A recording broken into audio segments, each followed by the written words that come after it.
கண்ணா சொல்லுமா. இன்னைக்கு என்ன சமையல்னு பாப்போமா? பாப்போம். அதுக்கு முன்னாடி வாழ்க வளமுடன். அம்மாவோட வந்து சாப்பிட போறேன். அம்மா சாப்பாடு ரொம்ப சந்தோஷமா இருக்கு. ரொம்ப நாள் 2 months ஆயிடுத்து நான் ஊருக்கு வந்து. நீங்க ஊர்ல இருந்து அம்மா என்ன சமைச்சிருக்கா, அம்மாவின் கை பக்குவம் என்னன்னு பார்க்கலாம் வாங்க. இன்னைக்கு வந்து ஆத்து தோட்டத்துல வந்து பயிர், நான் பாலக்காடுல பயிர் படிச்ச மாதிரி நம்ம ஆத்துலயுமே பயிர் வந்திருக்கு. தேங்காய் போட்ட கறி.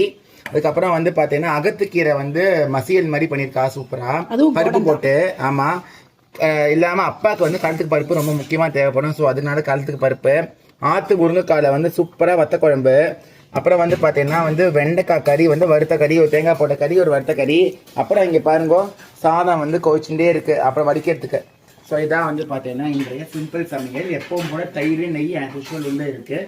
இதான் இன்றைய சமையல். சூப்பராக இருக்குமா? தேங்க்யூ. வந்து வெண்டைக்காவும் கார்டனில் தான் வந்தது. ஆமாம், பருப்பு தவிர எல்லாமே ஆற்று தோட்டத்துலேருந்து வந்த காய்கறி தான். ஆமாப்பா, கண்டிப்பா. தேங்க்யூ, பாய்.